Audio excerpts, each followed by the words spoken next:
పరిశుద్ధ గ్రంథము పరిశీలన సదస్సులో మనము నేర్చుకొనబోయే అంశము దేవుని ఉనికి.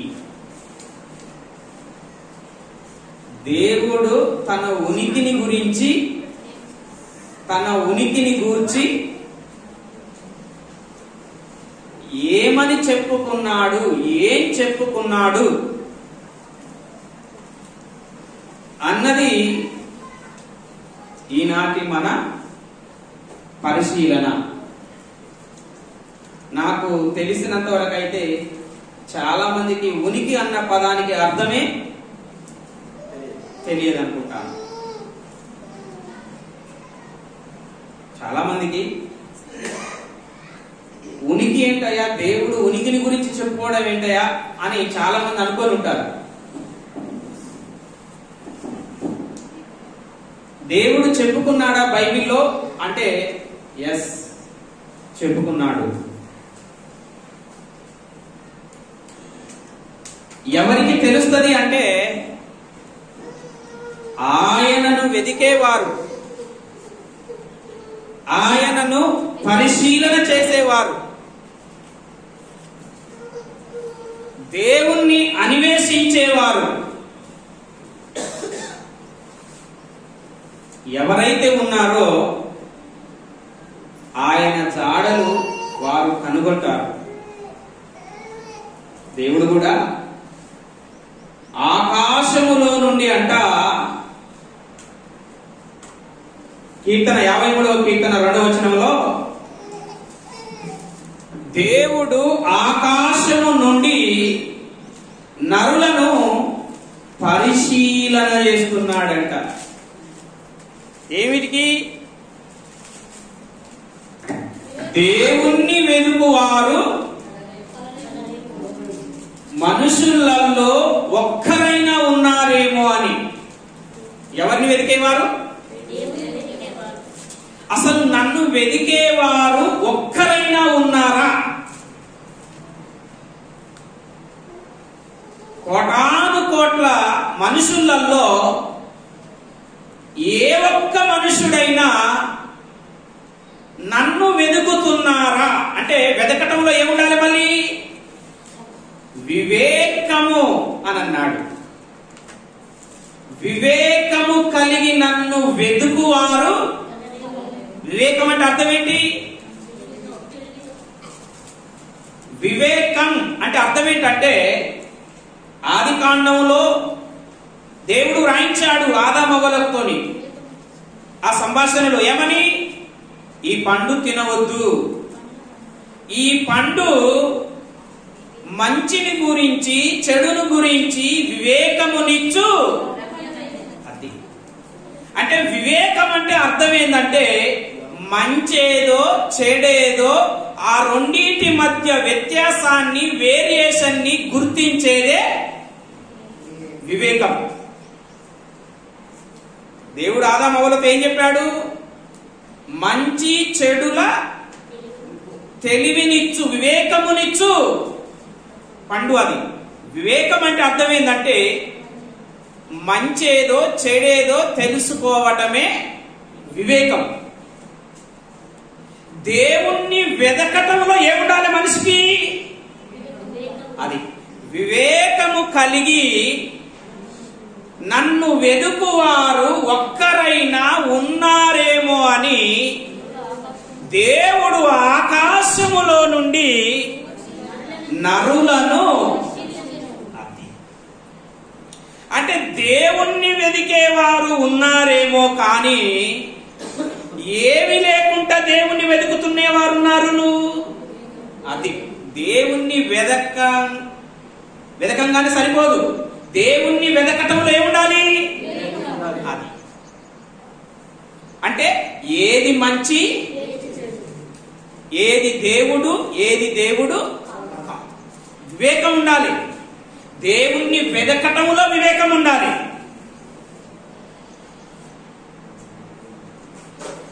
అపోస్తుల కార్యం 17వ అధ్యాయం 27వ వచనంలో దేవుడు మాట్లాడుతున్నాడు అక్కడ నరులను గురించి. దేవుణ్ణి వెదుకు నిమిత్తము నిర్ణయ కాలములను వారి మానవుల నివాస స్థలానికి పొలిమెరలను ఏర్పరచను. ఆయన మనలో యవ్వనికి దూరముగా ఉండువాడు. ఏంటట? దేవుణ్ణి వెదుకు నిమిత్తము తడవులాడి దేవుణ్ణి కనుగొంటారేమో అని, దేవుణ్ణి వెతుకుతారేమో అని దేవుడు ఏమి నిర్ణయించాడంట? నిర్ణయ కాలము, కాలాన్ని నిర్ణయించాడు. ఎవరికి నిర్ణయించాడు? మనుషులకు కాలాన్ని నిర్ణయించాడు. జాన్ మార్కుకు 90 సంవత్సరాలు, డేవిడ్కు 80 సంవత్సరాలు, రాజుకు 70 సంవత్సరాలు, మేరమ్మకు 20 సంవత్సరాలు, రాణెమ్మకు 70 సంవత్సరాలు. వ్యక్తులకు కాలాన్ని నిర్ణయించాడు. ఈ కాలంలో నువ్వు ఎవరిని వెతకాలి? అది దేవుడు నీకు నియమించిన ఆయుష్కాలములోనే నీవు దేవుణ్ణి వెతకాలి. నీ కాలం అయిపోయినాక, నీ దేవుడు నీకు నిర్ణయించిన కాలం అయిపోయినాక దేవుణ్ణి వెతికితే ఆయన నీకు, ఒక ఆయన చచ్చిపోయిన తర్వాతకి దేవుణ్ణి వెతుకుతున్నాడు. లూకాసు వార్తలో ధనవంతుడు చనిపోయిన తర్వాతకి కాలుతుంటే అప్పుడు దేవుడు గుర్తొచ్చిండు ఆయనకి. అయ్యా, నిన్ను నమ్ముకోనకపోతే నరకానికి వస్తారని నాకు తెలియదయ్యా, నా తోడబుట్టిన వాళ్ళు ఇంకా 5 భూమి మీద. అంటే ఈయన దేవుని ఎక్కడ వెతుకుతున్నాడు? చనిపోయిన తర్వాత నరకంలో వెతుకుతున్నాడు. అవుట్ ఆఫ్ టైం, అది టైం అయిపోయింది, అక్కడ దేవుడు దొరకడు నీకు. దేవుడు భూమి మీదకి పంపించిన ఆయనను పంపించలే, టైం అయిపోయింది.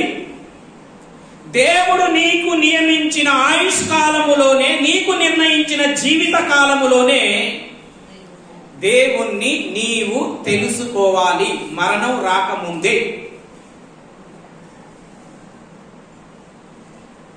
అందుకనే యెషయా ప్రవక్త 55వ అధ్యాయం 6వ వచనంలో ఏమంటాడో తెలుసా? యెహోవా మీకు దొరుకు కాలమందు. ఎప్పుడు వెతకాలి దేవుణ్ణి? ఏంటి దేవుడు దొరికే కాలం ఏది? వానకాలమా, ఎండాకాలమా, చలికాలమా? ఏ కాలంలో దొరుకుతాడు? ఎండాకాలంలో కాదు, వానకాలంలో కాదు, చలికాలంలో కాదు, వేసవి కాలంలో కాదు, నీ జీవిత కాలంలో దొరుకుతాడు. నీ జీవిత కాలమే దేవుడు దొరికే కాలం. నీ జీవిత కాలం ముగిసిపోయిన తర్వాతకి, దేవుడు నీకు నిర్ణయించిన కాలం ముగిసిన తర్వాతకి, ఆఫ్టర్ డెత్ క్షణములోనే ఆత్మ పరదైసిక పాతాళానికో చేరుకుంటది. అక్కడ నీవు దేవుణ్ణి ధనవంతునిలాగా వెతికితే దేవుడు పాతాళంలో నీకు దొరకడు. యెహోవా మీకు దొరుకు కాలం, దేవుడు దొరికే కాలం ఏదది? నీ జీవిత కాలమే దేవుడు నీకు దొరికే కాలం. ఆయన ఎంతో దూరాన లేడు. ఎలా ఉన్నా, ఎక్కడున్నాడంటే ఆయన నీకు సమీపములోనే ఉన్నాడు, నీకు దగ్గరలోనే ఉన్నాడు. అంటే ఎక్కడున్నాడు ఆయన? ఇక్కడ ఉన్నాడు. ఆయన ఇందులో ఉన్నాడు. కర్రలో, కట్టెలో, రాయిలో, మట్టిలో కాదు. ఎందులో ఉన్నాడు ఆయన? అడుగు, చెప్తాడు.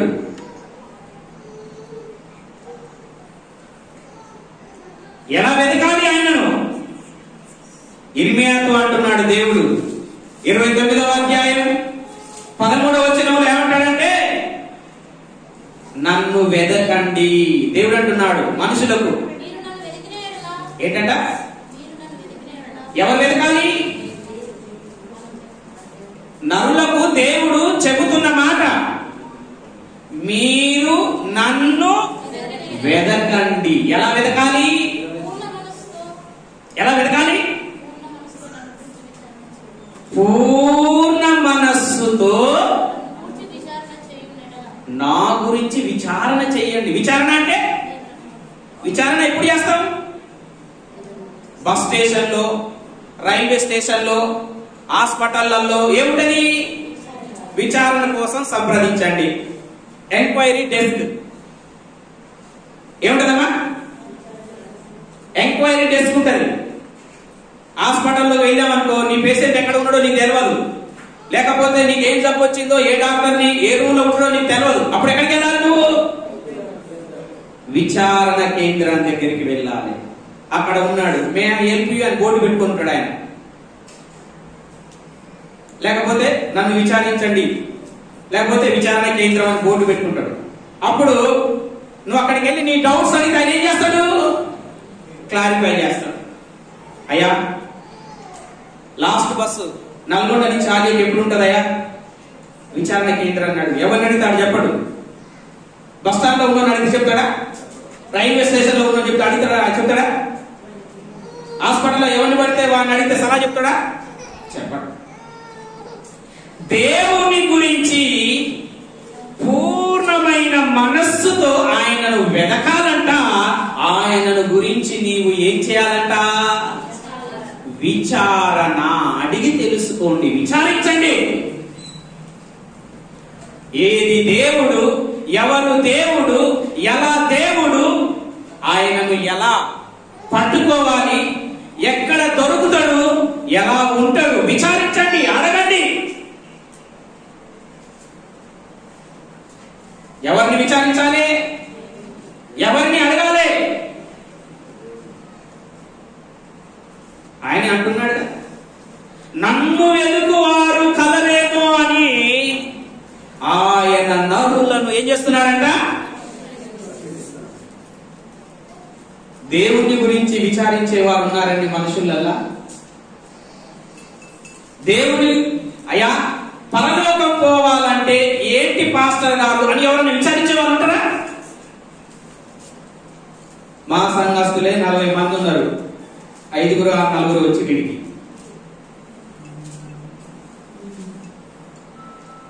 విచారణ. మనోళ్ళదంతా వెతుకులాట, విచారణ. ఏముంటుందో తెలుసా? భూమి మీద నరులది దేవుని విచారణేమో అది. దేవుడు మనుషుల పట్ల దేవుడు కోరుకుంటున్నది అది.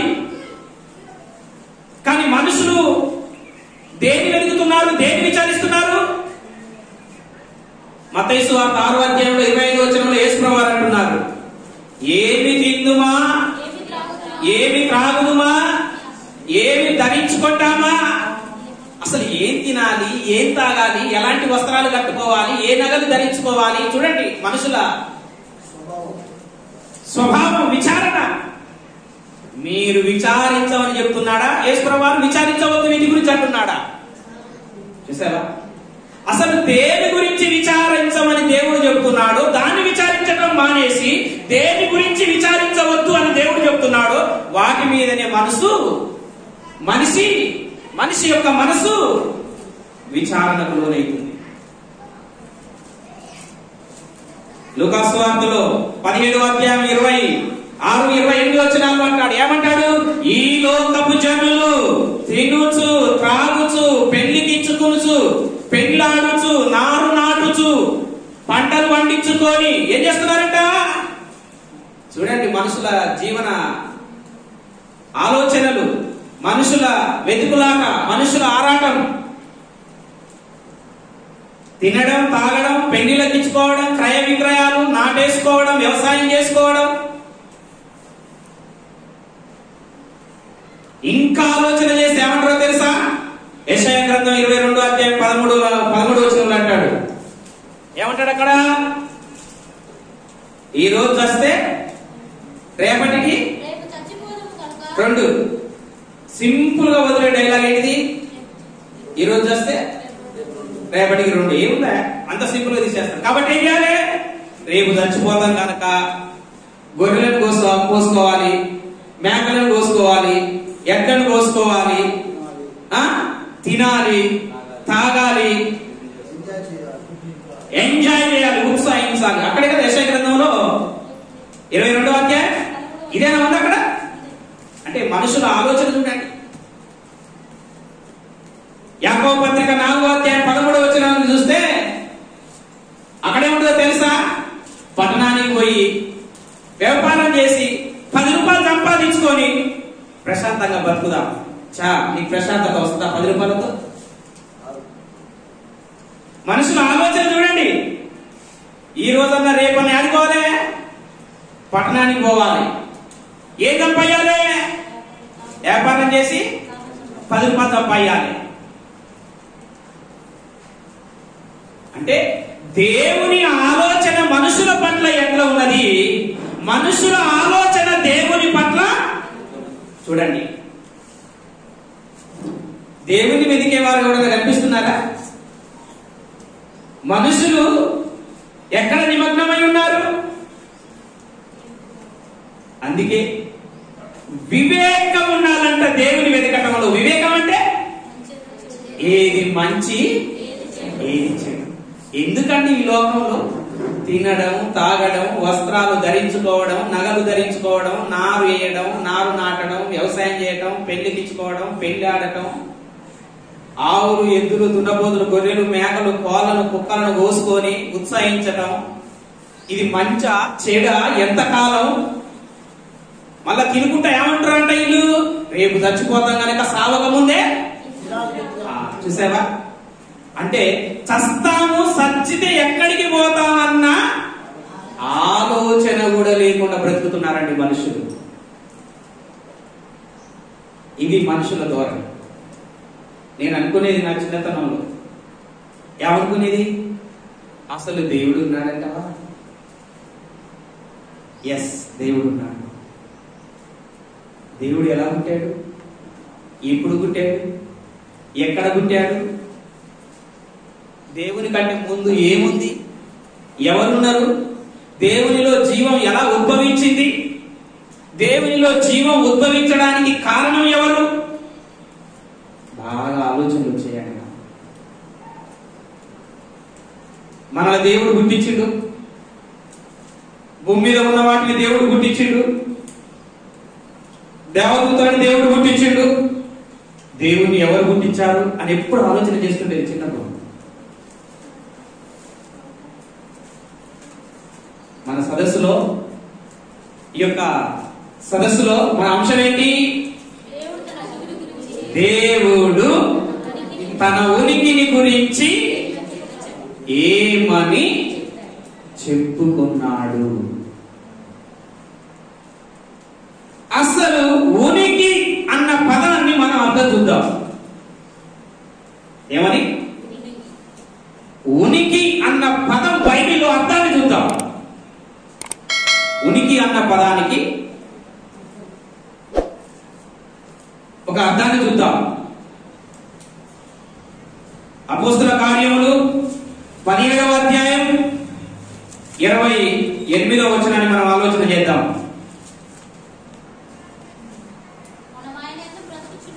మనము దేవుని యందు బ్రతుకుచున్నాము, దేవుని యందు చలించుచున్నాము, ఉనికి కలిగి ఉన్నాము. అటువలే మనము దేవుని సంతానమని మీ కవీశ్వర్లలో కొందరు చెప్పుచున్నారు. ఇక్కడ ఉందండి. ఏ పదం ఉంది ఇక్కడ? ఉనికి కలిగి ఉండడం. ఉనికి ఏంటట? మనము ఆయన యందు, ఆయన అంటే ఎవరు? దేవుని యందు బ్రతుకుచున్నాము, చలించుచున్నాము. మోషన్, మూవ్, కదలికలు. బ్రతకటము, కదలికలు, చలించటం, ఉనికి.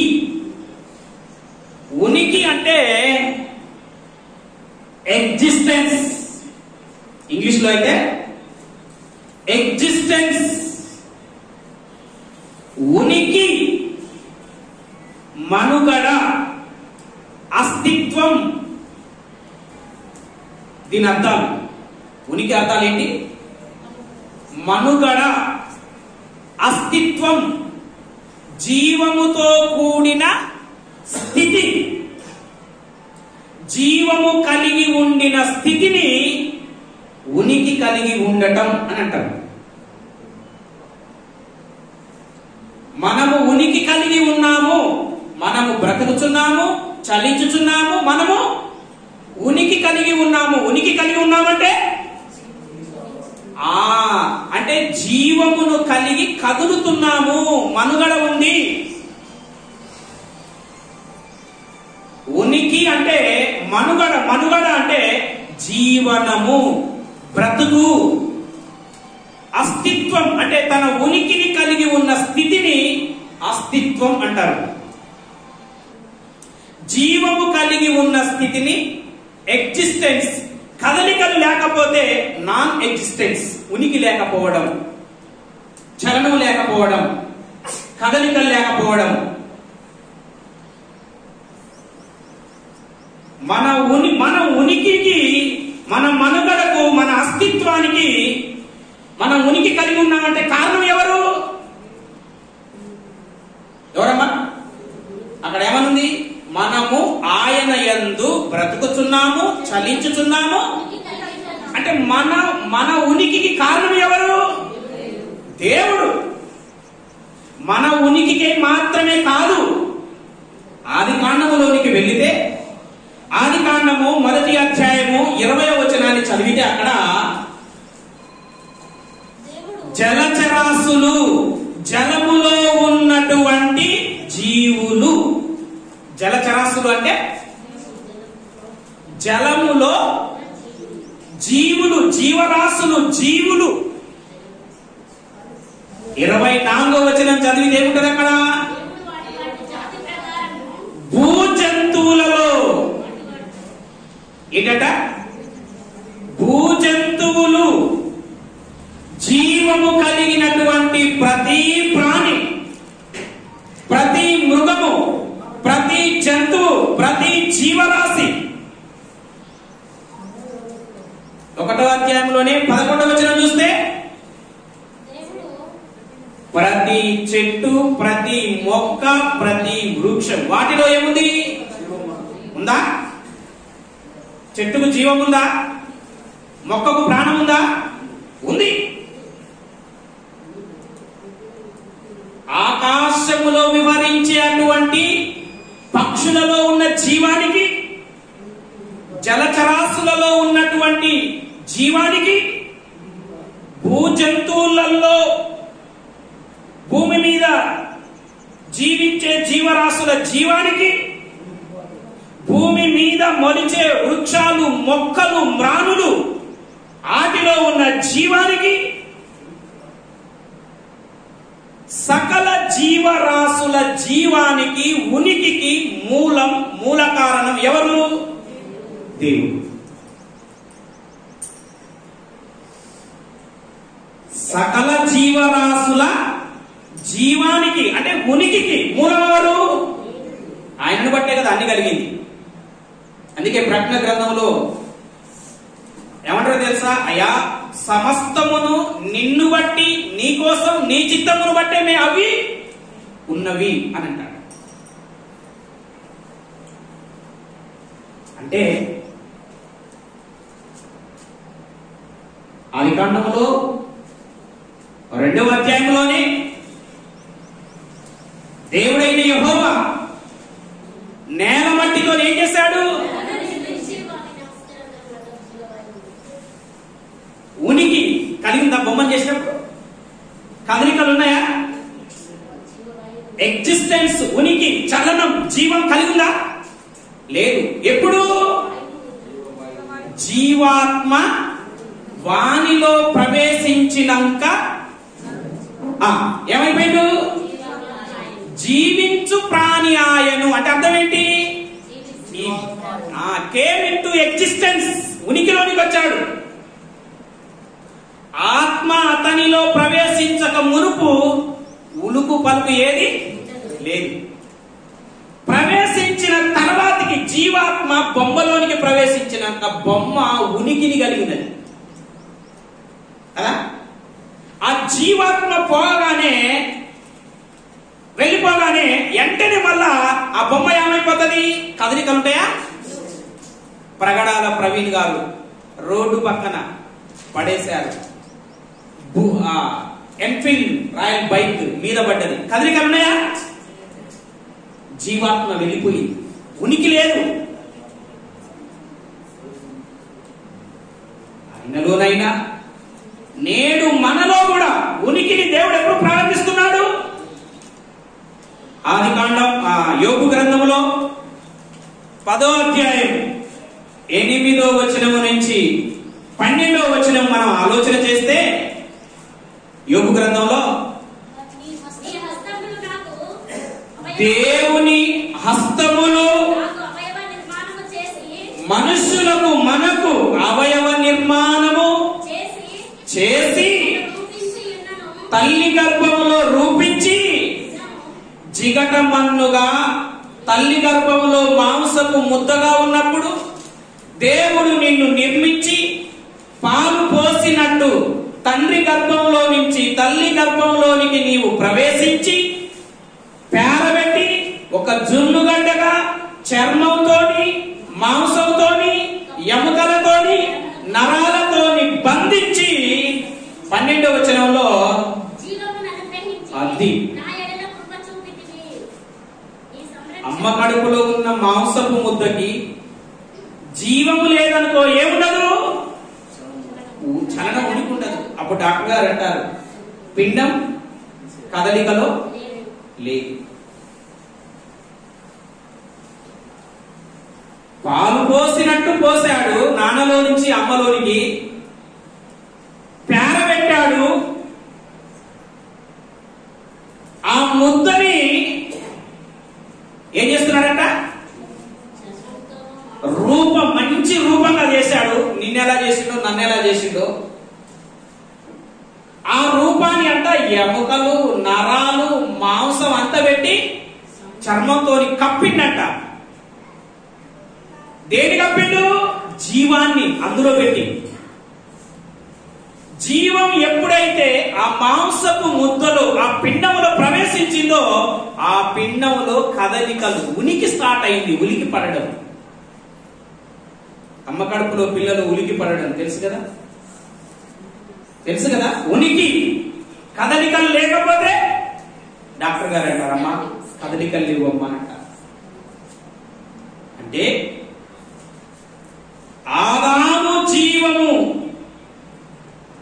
ఆ ఉనికికి మొదలు ఆయనకు మాత్రమే కాదు, నేడు తల్లి గర్భంలో రూపింపబడుతున్న పిండముగా రూపింపబడుతున్న ఆ పిండములో జీవము ప్రవేశించి ఉనికి కలిగి ఉన్న స్థితి మనలను మొదలుకొని ఆకాశ పక్షులలో ఉన్న జీవము,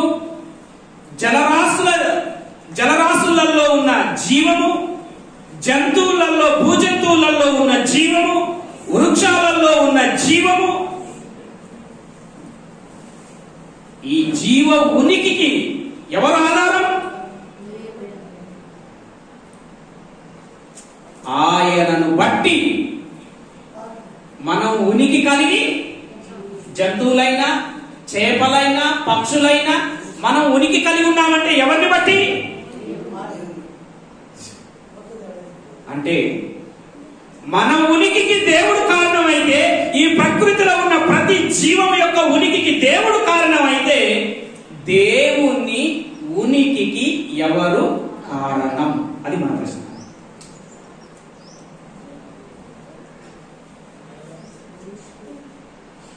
దేవుని ఉనికి ఎలా కలిగి ఉన్నాడు,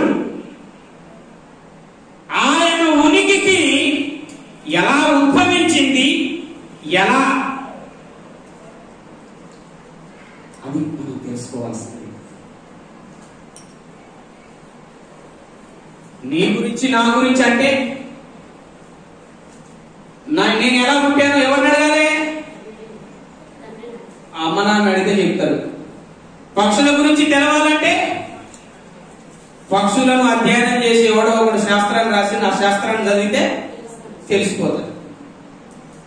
మొక్కల గురించి చదివితే సుభాష్ చంద్రబోస్ రాసినాడు మొక్కలకు ప్రాణం ఉందని. ఆయన రీసెర్చ్ చేసి ఆయన పుస్తకాన్ని చదివితే ఏమర్థం అయిపోయింది? ఆయన చెప్పాడు కాబట్టి జీవం ఉందని తెలుసు. వాటి మీద అధ్యయనం చేశాడు. సకల జీవరాశుల పుట్టుక జీవము లేనప్పుడు మరి దేవుని మీద స్టడీ చేసినాడు. దేవుని ఉనికి గురించి ఎవరు చెప్పాలి మనకి? ఎవరు చెప్తారమ్మా? దేవుని జీవము గురించి, ఆయన ఉనికిని గురించి, ఆయన ప్రారంభం గురించి, ఆయన పుట్టుక గురించి, ఆయన జననం గురించి, ఆయన ఆవిర్భావం గురించి ఎవరు చెప్పాలి? ఎవరు చెప్తారు?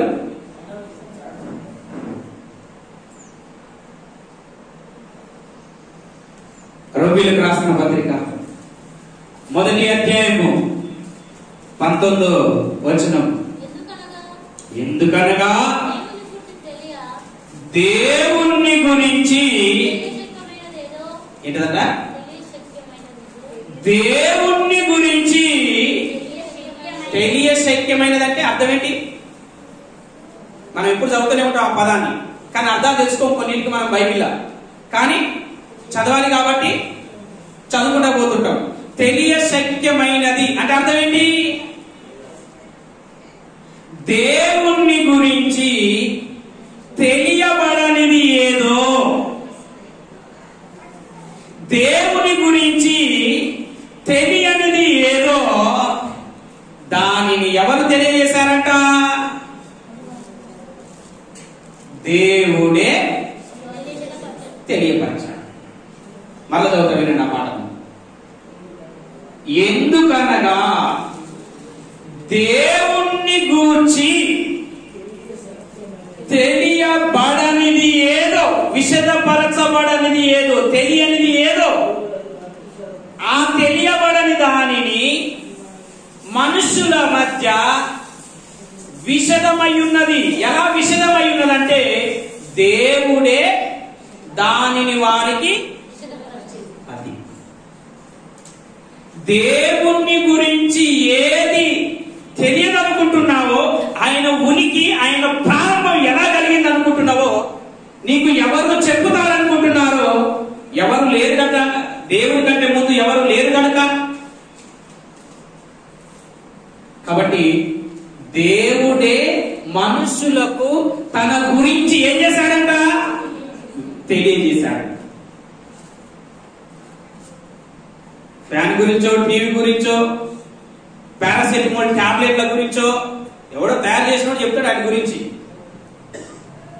ఇక దేవుడి గురించి ఎవరు చెప్పాలి? ఎవ్వరు లేదు చెప్పడానికి. దేవదూతలను అడుగుతావా? దేవుడి కంటే ముందున్న వాళ్ళు కాదు. మనల్ని అడుగుతావా? మనం దేవుడి కంటే ముందున్న వాళ్ళు కాదు. ఎవరు చెప్పాలి? అది అక్కడ దేవుడు అదే చెప్తున్నాడు. దేవుణ్ణి గురించి తెలియబడనిది ఏదో దానిని స్వయంగా దేవుడే తన గురించి తెలియజేసుకున్నాడు. దేవుడే తన గురించి తాను చెప్పుకున్నాడంట, తన గురించి తాను తెలియజేసుకున్నాడంట.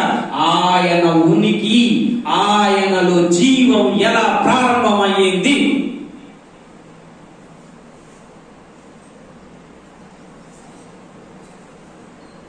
ఎక్కడ తెలియజేస్తున్నాడు?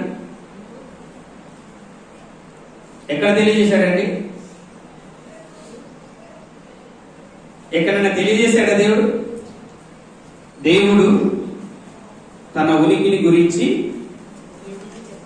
ఎవరికి చెప్పుకున్నాడు? ఎక్కడ విశదపరిచాడు? ఎక్కడ ఎవరికి ఏమని తెలియజేశాడు? మనం నిర్గమకాండంలోనికి వెళితే, సరే మాట తీయండి. నిర్గమకాండం 3వ అధ్యాయం. నిర్గమకాండం 3వ అధ్యాయంలో బైబిల్లో ఒక మాట ఇక్కడ మొట్టమొదటి మొట్టమొదటిగా ఫస్ట్ టైం వాడబడిన పదం ఉంది బైబిల్లో. మొట్టమొదటిగా దేవుడు తన గురించి వాడినటువంటి పదం ఇక్కడ. దేవుడు అరణ్యములో ఉన్న మోషేతో మాట్లాడుతూ ఏమని చెప్తున్నాడు అంటే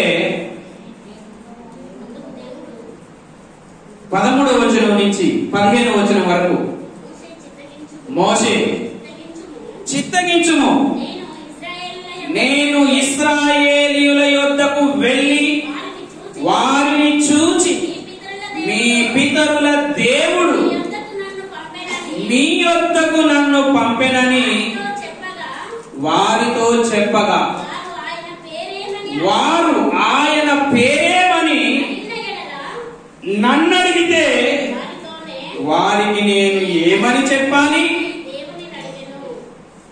దేవుడు అన్నాడు, మోషే ఐగుప్తులో ఉన్న నా ప్రజల యొద్దకు వెళ్ళి నేను పంపినానని వారికి చెప్పు. ఏమని చెప్పమంటున్నాడు? మీ పితరుల దేవుడు నన్ను పంపిండని చెప్పు. అయ్యా, నేను వెళ్ళి మీ పితరుల దేవుడు నన్ను పంపిండు అని వారికి చెప్తా. కానీ వారు ఏమని అడుగుతారంటే, మా పితరుల దేవుని పేరు ఏం పేరు అని అడుగుతారు.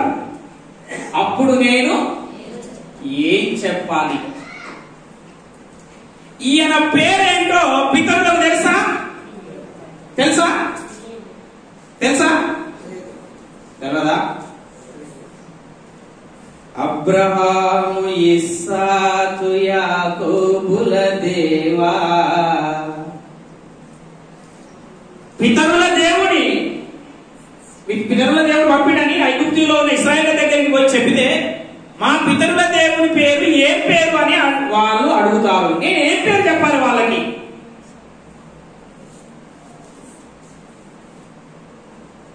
అంటే పితరులకు దేవుని పేరు తెలవదా? తెలుసా? తెలియదండి. ఆదాము కానించి దేవుడు మోషేతో మాట్లాడుతున్న ఈ వచనం వరకు దేవుని పేరు వాళ్ళకి తెలవదు.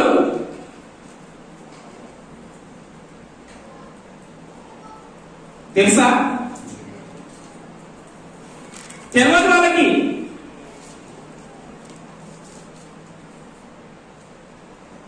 దేవుడు వారికి ఏమని బయలుపరుచుకున్నాడు అంటే, ఏమని బయలుపరుచుకున్నాడు చూడండి.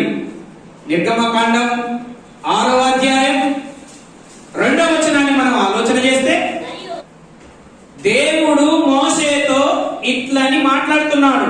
ఏమని మాట్లాడుతున్నాడంటే, నేనే యెహోవాను, నేను సర్వశక్తి గల దేవుడను పేరున అబ్రహాము, ఇస్సాకు, యాకోబులకు ప్రత్యక్షమైతిని, కానీ యెహోవా అను నామము నేను వారికి తెలపలేదు.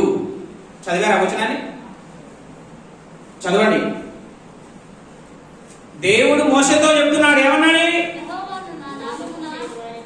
నేను సర్వశక్తి గల దేవుడను అనే పేరు మీద అబ్రాహాముకు, ఇస్సాకుకు ప్రత్యక్షమయ్యాను, గాని యెహోవా అన్న పేరు వాళ్ళకి చెప్పలే, వాళ్ళకి తెలియదు. వారికి ఏమని తెలుసు అంటే, ఆదికాండము 17వ అధ్యాయం 1వ వచనంలో దేవుడు అబ్రాహాముతో మాట్లాడుతున్నాడు. ఏమని? అబ్రహాము యెహోవా అతనికి ప్రత్యక్షమై, అబ్రహాముకి ఏమని ప్రత్యక్షమవుతుందంట? నేను సర్వశక్తి గల దేవుడను. అది దేవుడు అబ్రాహాముకు ఏమని ప్రత్యక్షమయ్యాడు? ఏ పేరు మీద ప్రత్యక్షమయ్యాడు అంటే, నేను సర్వశక్తి గల దేవుడను అబ్రహాము అని ప్రత్యక్షమయ్యాడు. యెహోవా అన్న పేరు వాళ్ళకి, అంటే యెహోవా అన్న పేరు మరి ఆదికాండం నుంచి ఉంది కదనాయా, ఆదికాండం అంతా అదే ఉంది. నిర్గమకాండం 1వ అధ్యాయం 2వ అధ్యాయంలో ఉంది. మరి అట్లంటే ఆదికాండం రాసింది ఎవరు? నిర్గమకాండం రాసింది ఎవరు? పంచకాండాలు రాసింది ఎవరు? మోషేకు దేవుని పేరు తెలుసు కనుక ఆయన ఆదికాండం నుంచి యెహోవా అని పెట్టుకుంటూ వచ్చింది. కానీ వాళ్ళకి తెలియదు. అబ్రాహాముకి ఏమని ప్రత్యక్షమయ్యిందంటే, సర్వశక్తి గల దేవుడను. అంటే అబ్రాహాము ఇప్పుడు ఏమని పిలవాలి దేవుణ్ణి? సర్వశక్తి గల దేవా అని పిలవాలి అంతే. యెహోవా అన్న పేరు అబ్రాహాముకి తెలియదు. ఆ పేరు అబ్రాహాము దేవుడు తెలియపరచలే.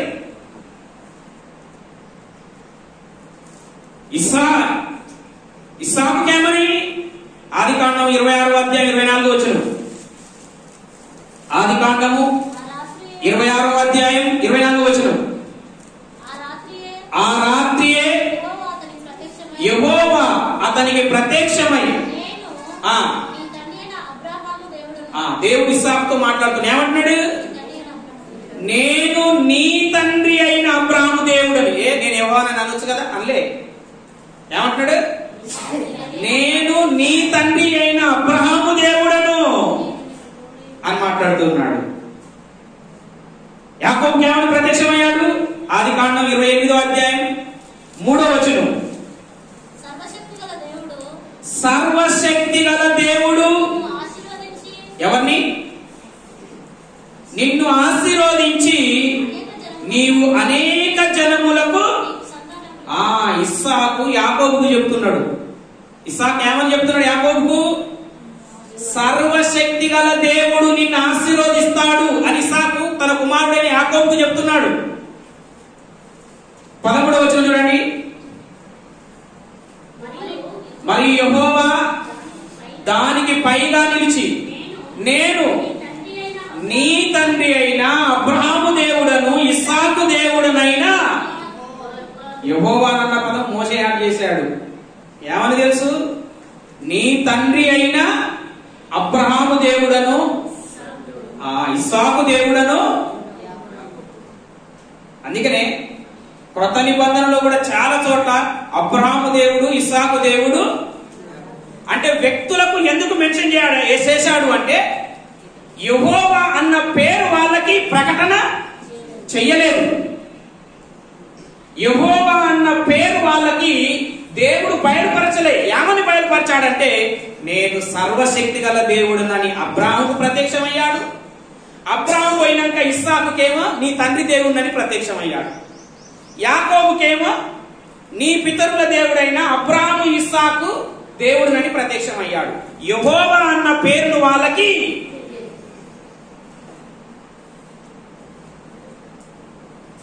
అప్పుడు పేరు ప్రస్తావన అబ్రాహాము అడగలే, ఇస్సాకు అడగలే, యాకోబు అడగలే.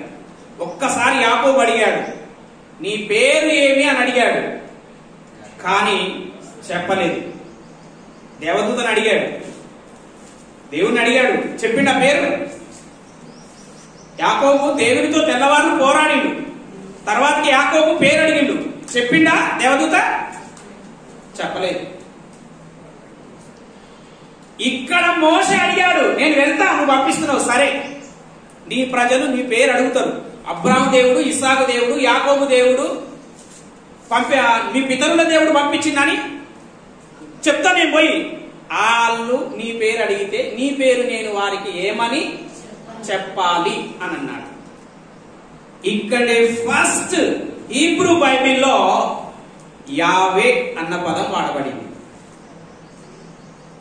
ఏ పదం? యావే అన్న పదం వాడబడింది. అంటే పేరు హీబ్రూలో యావే. యావే అన్న పదానికి అర్థం ఏంటి? యావే అంటే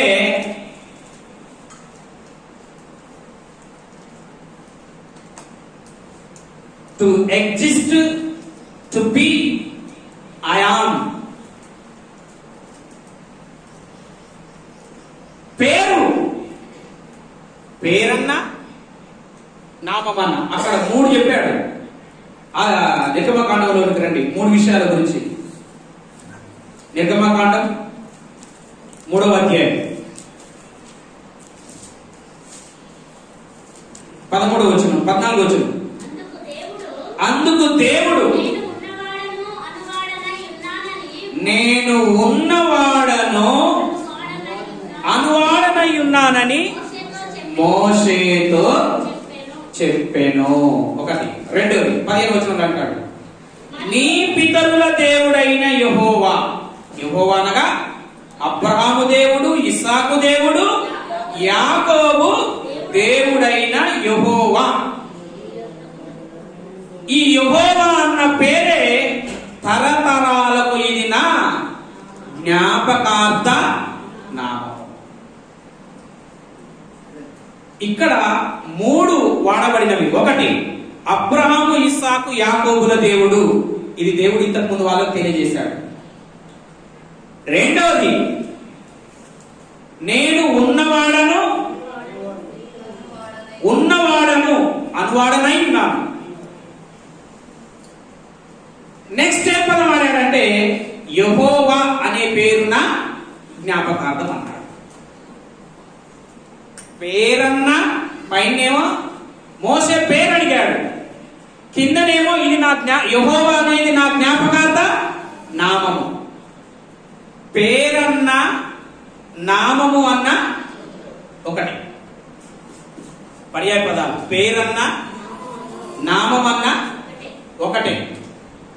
మోసే పేరు అడిగాడు, దేవుని పేరు, దేవుని నామాన్ని అడిగాడు. అంటే నామము దేన్ని చూపిస్తుందో తెలుసా?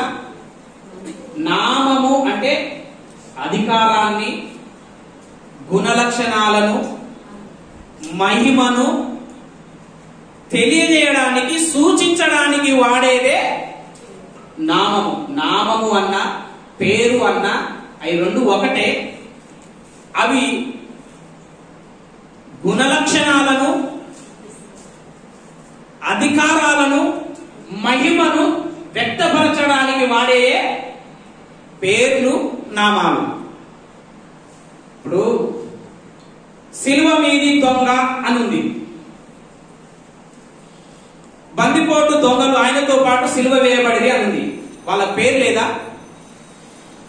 యేసు ప్రభుతో సిలువ వేయబడిన 2 దొంగలకు పేర్లు లేవా? సొంత పేర్లు. కానీ వారి పేరు లేకుండా అక్కడ ఏ మెన్షన్ చేయబడింది సువార్తలలో? సిలువ మీది దొంగలు, బందిపోటు దొంగని వాళ్ళ పేరా? కాదు. మరి బందిపోటు దొంగలని ఎందుకు వాడబడింది? వారి గుణాన్ని సూచించే నామం అని. ఒక వ్యక్తి ఇంట్లో దొంగతనం చేస్తున్నాడు, ఎవరో చూసిండ్రు. మంది చూసేవారికి వారు గోడ మీదకి పరిగెత్తుకొని పోతున్నారు. ఇంట్లో ఉన్న వాళ్ళు ఏమని నడుస్తారు? వాని పేరు పెట్టి పిలవకూడదా? వాని పేరు తెలవదు. కానీ దొంగ అన్న పేరు వానికి ఎందుకు ఆపాదిస్తారు? వాని గుణాన్ని చూపిస్తుంది ఆ పదం. నామము, పేరు అనేది గుణాన్ని, గుణలక్షణాలను, అధికారాన్ని, హోదాన్ని చూపిస్తుంది అన్నమాట. ఇప్పుడు ఎలిజబెత్ జకరియకు ఒక కుమారుడు పుట్టాడు. ఆ కుమారునికి యోహాన్ గారు ఏం పేరు పెట్టారు? జకర్యా ఏం పేరు పెట్టాడు? లూకా సువార్త 1వ అధ్యాయం 60వ వచనంలో యోహాన్ గారికి నోటి మాటలు రాలే. అప్పుడు ఒక పలక నిర్మాణి సైగ చేసిండు. ఆ పలక మీద ఏమని పేరు రాసిండు? యోహాను అని పేరు రాసిండు. కానీ ఇంకా సువార్తలలో ఆయన గురించి, ఆయన పేరు ఏమని వాడబడింది? బాప్తీసమిచ్చు యోహాను అని వాడబడింది. అసలు ఆయన పెట్టబడిన పేరేంటి? యోహాను. మరి బాప్తీసమిచ్చు యోహాను అన్న పేరు ఎందుకు వచ్చింది? అంటే ఆ పనిని చూపించడానికి ఆ పేరు వచ్చింది. నువ్వు చేసే పనులన్నీ గుణలక్షణాలను బట్టి పేర్లు వస్తాయి. ఇప్పుడు ఇస్కరియోతు యూదా పేరుంది, కానీ ఇస్కరియోతు యూదా పేరు ఏమని రాశారు? లూకా సువార్త 6వ అధ్యాయం 16వ వచనంలో ద్రోహియగు వ్రాయబడింది. లూకా 6వ అధ్యాయం 16వ వచనంలో ద్రోహియగు ఇస్కరియోతు. అసలు ఇస్కరియోతు యూదా పేరేంటి? ఇస్కరియోతు యూదా అని అసలు పేరు వాడికి. కానీ ద్రోహియగు ఇస్కరియోతు యూదా, ద్రోహి అన్న పేరు ఎందుకు వచ్చింది? వాని గుణాన్ని చూపించడానికి ద్రోహి అన్న పేరు వచ్చింది. అర్థమైందా? పేరు అనేది దేన్ని చూపిస్తుంది? ఇంకా మీకు చెప్పాలంటే లూకా సువార్త 7వ అధ్యాయం 37వ వచనంలో ఒక మాట ఉంటుంది. లూకా సువార్త 7వ అధ్యాయం 37వ వచనంలో ఆ ఊరిలో పాపాత్మురాలైన ఒక స్త్రీ ఉండేను. ఎవరున్నారట? పేరు లేదా? ఇప్పుడు ఆమెకు పేరు లేదా? పేరుందా ఆమెకు? ఇప్పుడు తూయతైర పట్టణంలో లూది అన్న ఒక స్త్రీ. లూది అన్న పేరు ఎందుకు అనాలి? రంగులు అమ్ముకునే స్త్రీ అన్నట్టు అయిపోతుంది కదా. ఈమె పేరు కూడా పాపాత్మురాలైన స్త్రీ అని ఎందుకు అనాలి? ఆమె పేరు ఏదో ఉంటుంది, ఆ పేరెంట్ అయిపోతుంది కదా. పాపాత్మురాలైన ఒక స్త్రీ అని ఎందుకు? ఆమె క్యారెక్టర్ ని చూపించడానికి ఆ పేరు వాడారు. అర్థమైందా?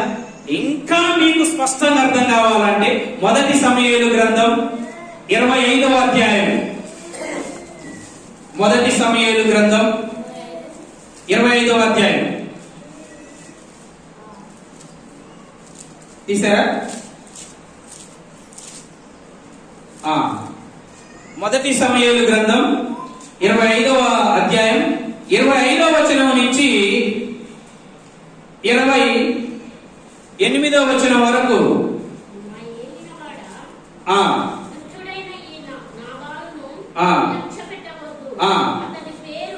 అతని పేరు అతని గుణమును సూచించుచున్నది. అతని పేరు నాబాలు, మోటుతనము. పేరు దేన్ని చూపిస్తుంది? గుణ లక్షణాలను, అధికారాన్ని, మహిమను సూచించేదే పేరు. నామమన్నా పేరన్నా ఒకటే. నాబాలు దానికి అర్థం ఏంటి? మోటోడు. ఆ పేరుకు దాని అర్థం. యాకోబు ఏశావును మోసం చేసినప్పుడు ఇస్సాకు ఏమన్నాడో తెలుసా? యాకోబు అన్న పేరు అతనికి సరిగా చెల్లినది, సరైపోయింది అని అన్నాడు. అర్థం యాకోబు అంటే ఆ పేరు ఆ గుణాన్ని. అర్థమైందా?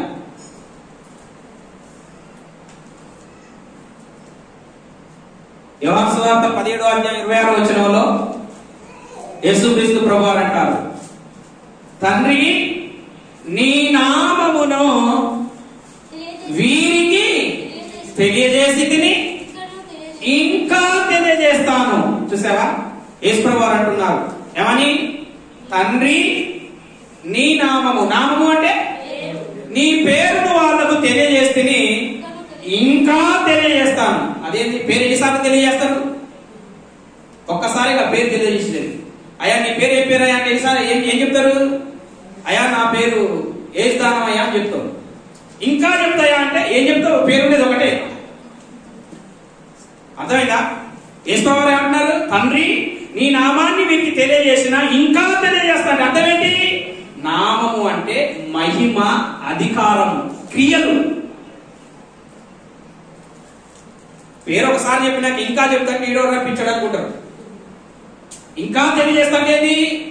అందుకని నేను తండ్రి నామంలో వచ్చినా అని అన్నాడు. తండ్రి నామం అంటే తండ్రి అధికారంలో వచ్చిన నేను, తండ్రి మహిమలో వచ్చిన నేను, నా క్రియల ద్వారా తండ్రిని మహిమపరుస్తున్నానంటాడు. నామము అంటే మహిమ, నామము అంటే అధికారము, నామము అంటే గుణలక్షణాలు.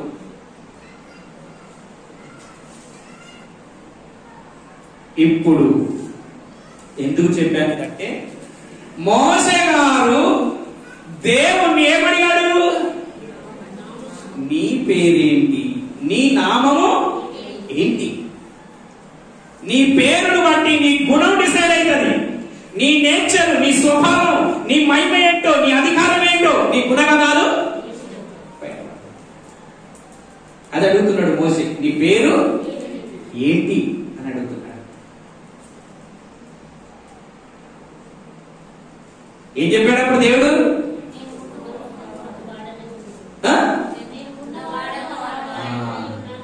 అప్పుడు దేవుడు ఏం చేస్తున్నాడంటే, మొట్టమొదటిగా దేవుడు మోషేకు చెప్తున్న మాట ఏంటంటే, నేను ఉన్న వాడను, నేను ఉన్నవాడనై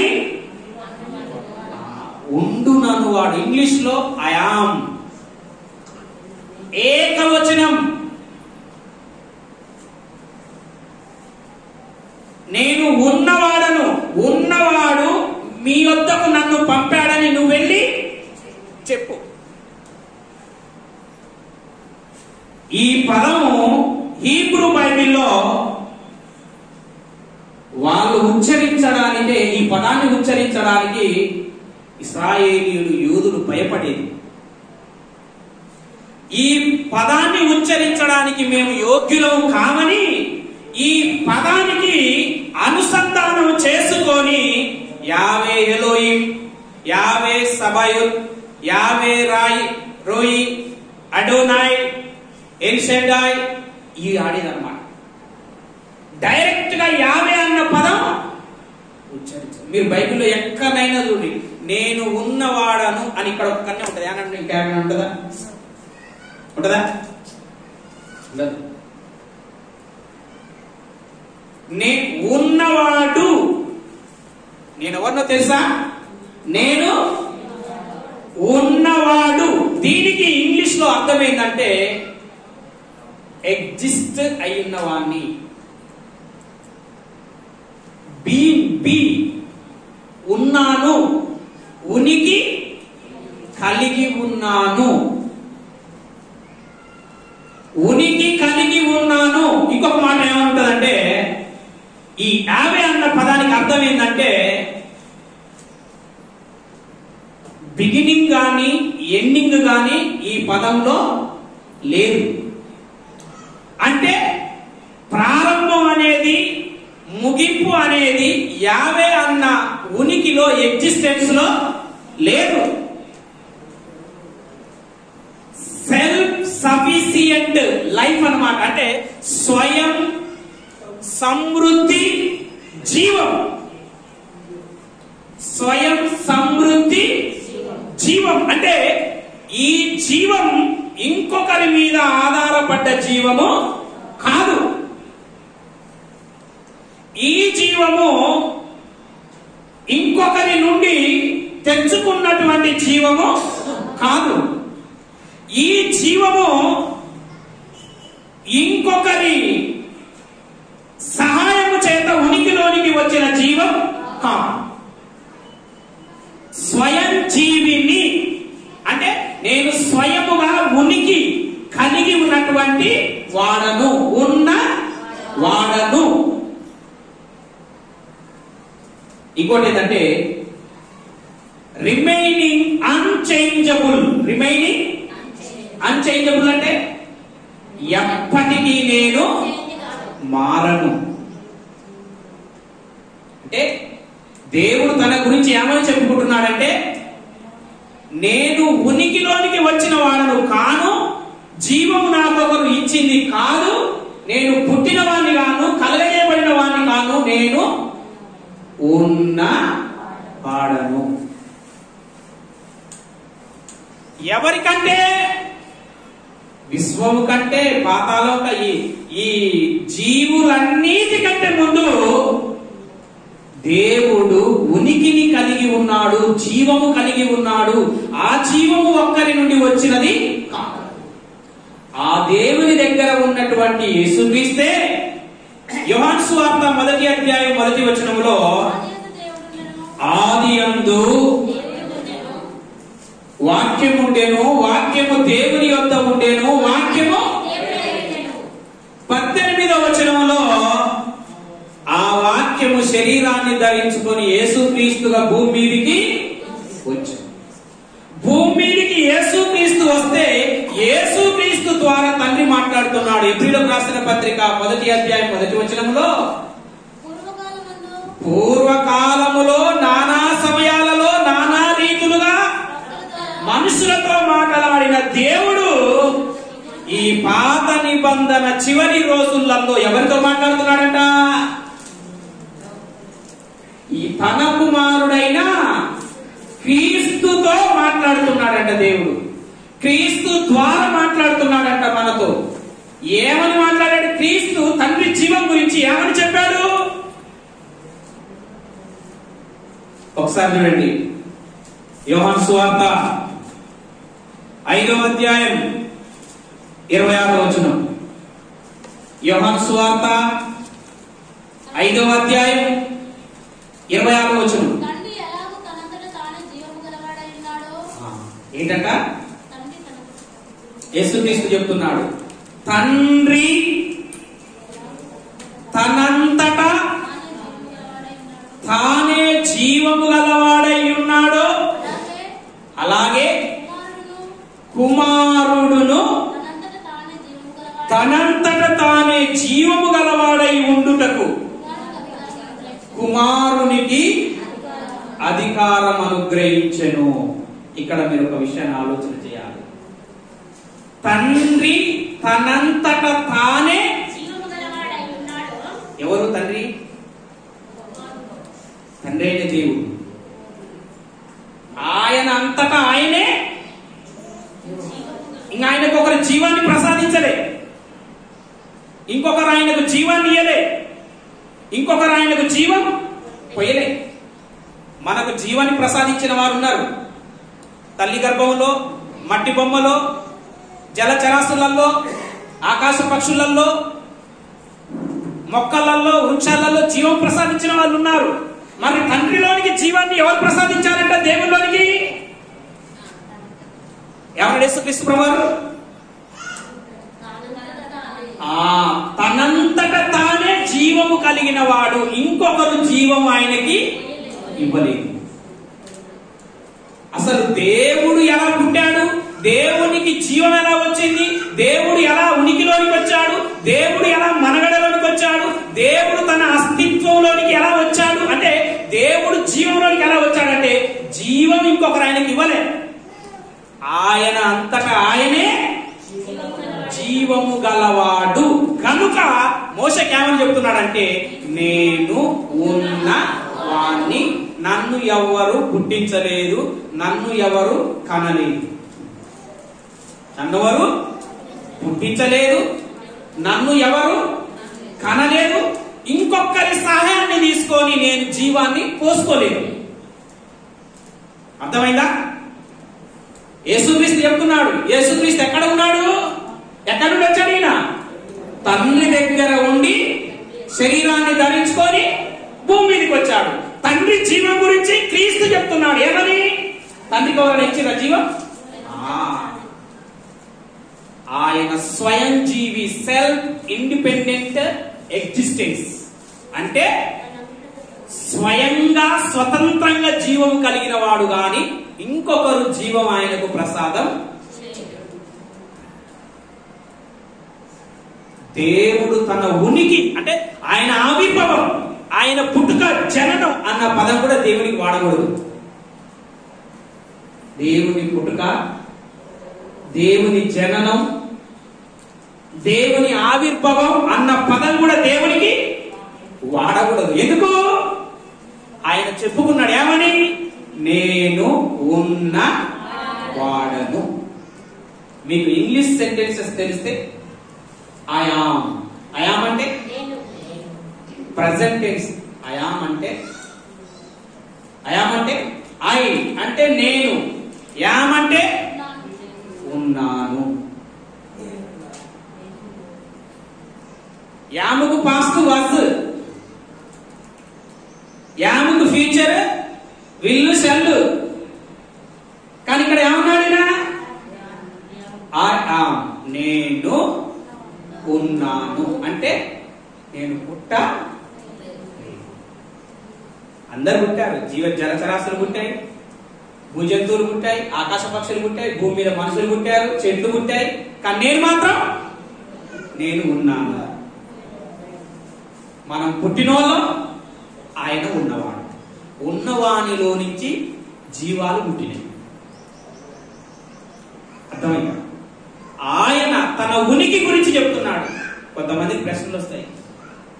నేను పుట్టినప్పుడు ఆదాం పుట్టినప్పుడు ఎవరు పుట్టారు?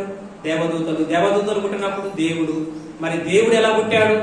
దేవుడు పుట్టినప్పుడు ఏం జరిగింది? దేవుడు పుట్టక అన్న పదం దేవునికి వాడకూడదు. ఆయన చెప్పుకుంటున్నాడు, నేను ఉన్నాను. ఎంతవరకు? తిమోతి పత్రిక, మొదటి పత్రిక 6వ అధ్యాయం 16వ వచనం. తిమోతికి రాసిన మొదటి పత్రిక 6వ అధ్యాయం 16వ వచనం. సమీపించరాని తేజస్సులో ఎవరు? ఆయన మాత్రమే నివసించుచు అమరత్వము గలవాడై. అమరత్వం అంటే అమరత్వం అంటే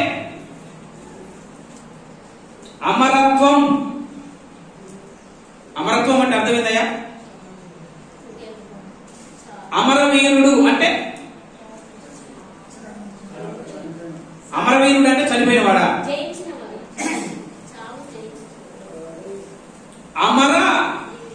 అమరవీరులకు జోహార్లు ఎప్పుడు కొట్టలేదా మీరు? అమరవీరుల స్తూపం కాడ పెడతారు కదనయ్యా, వాళ్ళు అర్పిస్తారు కదా. అమరవీరులు అంటే మరణం లేనివాడు. మనం చాలాసార్లు చదువుతాం బైబిల్, కానీ ఆ పదాలను పట్టించుకోం మనం. అమరవీరుడు అంటే మరణము లేనివాడు. అమరత్వం అంటే మరణము లేని తత్వం. సమీపించరాని వెలుగులో, తేజస్సులో దేవుడు మాత్రమే ఉంటున్నాడు. ఆయన అమరత్వము గలవాడై ఉన్నాడు అంటే అర్థమేంటి? అది మోసతో ఏం చెప్పాడు? నేను పుట్టుక లేని వాణ్ణి, నేను ఉన్నవాణ్ణి అని అన్నాడు. పౌలు ద్వారా ఏం బయలుపరుస్తున్నాడు? నేను చావు, మరణము లేని వాణ్ణి అని అంటున్నాడు. అమరత్వం అంటే మరణము లేనివాడు. అంటే దేవుడు పుట్టక గాని మరణం గాని ఆయనకు లేదు. ఆయన ఉనికిని గురించి ఆయన చెప్పుకుంటున్న మాట ఏంటంటే, నేను ఎలా ఎగ్జిస్టెన్స్ లోనికి, ఎలా ఉనికిలోనికి వచ్చానంటే, నేను ఉనికిలోనికి రాలేదు నాయనా, నేను పుట్టలేదు నాయనా, నేను ఉన్నవాడను. కీర్తనలు 104వ కీర్తన 2వ వచనములో, ఆయన వెలుగును వస్త్రముగా ధరించుకొని ఉన్నాడు. దేవుడు అంత వెలుగుమయం. దేవుడు అంత వెలుగుమయం. అందుకని యోహాను పత్రికలో 1వ అధ్యాయం 5వ వచనంలో అంటాడు, దేవుడు వెలుగై. ఎలాంటి వెలుగు అది? ఏ ఒక్కరూ సమీపించరాని వెలుగు, ఏ ఒక్కరూ చూడలేనటువంటి తేజస్. అందుకే మోషేతో అన్నాడు, ఏ మనుషుడు నన్ను చూడడు, చూస్తే బ్రతక నేరడు. ఎందుకంటే ఎవరు సమీపించరాని తేజస్ అంటే, నువ్వు నా దగ్గరికి వచ్చి చూస్తావా? సమీపించడం అంటే దగ్గరికి రావడం. పరలోకంలో ఉన్న దేవదూతలే దేవుని చూడలేదు, ఆ తేజస్సును తట్టుకోలేవు.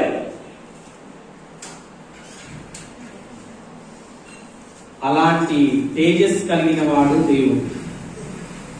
ఏంటి మన పరిశీలన సదస్సు ఏంటి? దేవుడు తన ఉనికి అంటే అర్థం ఏంటి? ఉనికి అంటే కదలిక, చలించుట, జీవం కలిగి ఉండడం, మనుగడ, అస్తిత్వం. దేవుడు తన జీవాన్ని గురించి, ఉనికిని గురించి ఏమని చెప్పుకున్నాడు అంటే, నేను ఉన్నాను నాయనా, నాకు ఇంకొకరు జీవం పోయలే. మన గోలు పోసారు ప్రాణం, మన అమ్మ నాన్న ప్రాణం పోసారు, పేరు తెచ్చుకొని పుట్టినామని. అర్థమైందా? మన ప్రాణం పోసుకుంటూ వస్తున్నాం, కానీ దేవునికి ఇంకొకరు ప్రాణం.